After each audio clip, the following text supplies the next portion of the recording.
All right, so we're working on an SP1 actually. This is a TDX SP1. It's the older model.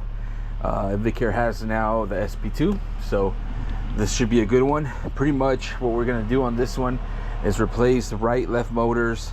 We're gonna replace the Mark 6 joystick, and I believe that is it with the new battery charger.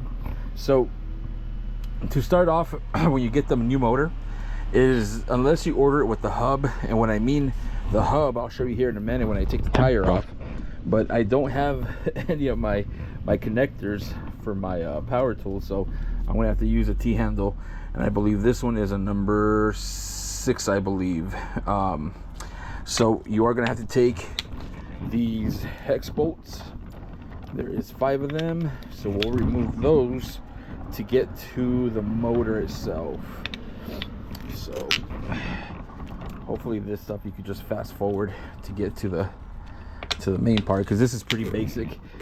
This tire is a 14, what is it, 14 by, I can't remember the size, but I believe it's a 14 by 3, and it's a 3.00 minus 8, and it's a foam filled tire. Primo, they run, I'm not sure how much they run, I don't know how much they cost, but anyways, it is a foam filled tire. It's airless, so it never goes flat. So once you take off the drive tire itself, what we're gonna have to do is we're gonna have to remove the hub, which is this one. Now, like I said, I cleaned out my van because it was gonna get repairs done, and it never did, and I never put everything back in. So I'm hoping that I'm able to remove this hub right here without the hub puller. So a lot of times these hubs will get seized up because of debris, or just here in Florida, the humidity. A lot of times they'll get rust in here, or if it gets wet. So hopefully today we don't have that problem, but if we do, we'll have to figure out how to remove that hub. So like I said, I don't know why I don't have all the tools that I usually carry, but this one is a 19 that I'm going to be using with my. So let's go ahead and take that off, and let's hope that this hub is not seized up. So look at that's going to come off pretty easy because we have to get to the motor itself. So once you take this side, there's the nut. This should just pull off pretty easy, which it does. I love that. Check that out. So hub pulls out. You do have your motor key. I'm gonna put this on push so I could move this out a little bit. Go ahead and this new motor should have a new one, but I'm just gonna keep that just in case. Okay, so 7/16 to, I believe it's 7/16 or half to remove the motor itself. You are going to have to remove zip ties, which are going to be right here. 1, 2. Once you remove those 2 zip ties, you're going to have to come to the back of the shroud. There's a back cover right here, and there's 2 Phillips screws, one on each end, and there's one in the middle. I already took 2 of them off, so everything should be out. Let me go ahead and get that. So once you get to that, your control module is going to be right in there, and that's where your motor is going to be. So you have to unplug your motor from down here. So let's go ahead and find that lead, and you might have to cut some more zip ties down here. Hopefully I'm not moving too much so you guys can see. Yeah, there's another zip tie right there. Let's go ahead and cut that one up. There we go. And then once you cut that up, I went ahead and put it on the ramp, just so I wouldn't have to bend down a whole bunch. There we go. And hopefully you guys can see that, but there's a tab right down here. If you press on that tab, the whole the lead comes off. So we're gonna take that off. just like that. It's out now. we're gonna get your 716 and we're gonna replace the motor. Let's go ahead and plug that in. And like I said, if you have power tools, that's the best way. But like I said, I forgot mine, so it's a lot easier.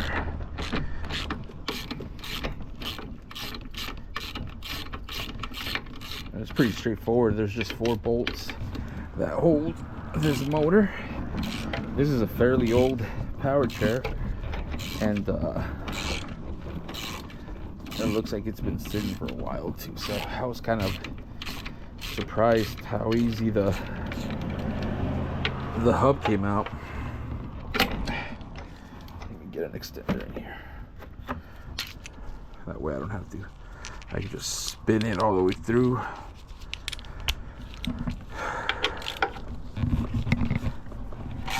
There we go. Yeah, so this is your Invacare TDX SP. I guess it would be the SP1 because the new ones that came out are the SP2s. So I always loosen them up first, and then this one I'll go ahead and remove completely. That bolt kind of long, and then I'll remove the other side. There's 2, and you could add Loctite to them, but these already have some, so I'm not even going to add any to it. You could add some lubricant just so it could go in a little bit smoother, but it should be okay. Now whenever you get the new motor, a lot of times they won't order the lock lever right here, so you'll have to remove this lever and put it on the new one. They did order it for this chair, so I didn't have to do that. You still have to add it, but there's a set screw right in there that you have to remove right there. And then once you remove that, this whole lock lever comes off completely. So let me move this out of the way. I'll set it right there. I already have the new motor in place, which is right here, and there's a little tab right there that holds the locking pin. So it has a new lock and everything. So you start off with the first one, and I would do the corner one because it kind of levels it up already, and then you tighten it up. And this is pretty identical to the SP2. The SP2 is pretty much the same, the way you change the motor out. And we are going to replace batteries on this one too, so it might be a longer video. You might have to, I might do 2 parts, I guess.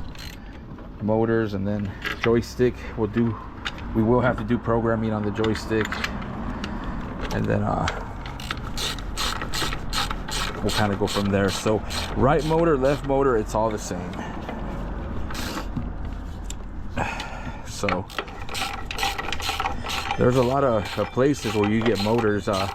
There's a company called Monster Scooters, or Monster Scooter, that has motors, or eBay has used motors. You just want to make sure that they do have like the 30-day money back guarantee, just in case the motor doesn't work.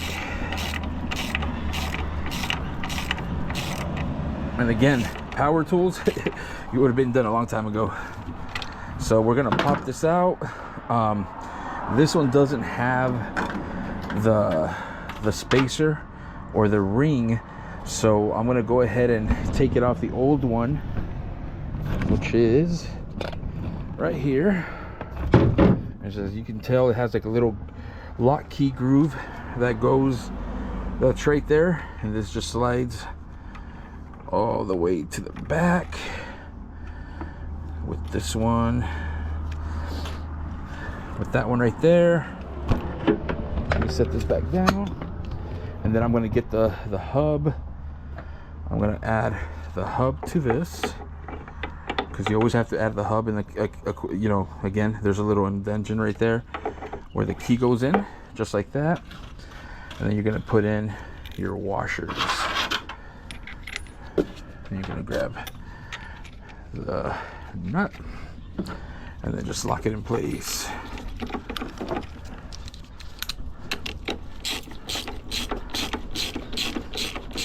And then just make sure that this is on drive, because if not, if you put it on neutral, a lot of times it's just gonna spin like that and you won't be able to tighten it up. So nice and tight, that's good. And then we're just gonna run this cable the same way it ran in through here. We'll put a zip tie right there and a zip tie right there. We'll go ahead and put the drywall back on. Pop it back in here.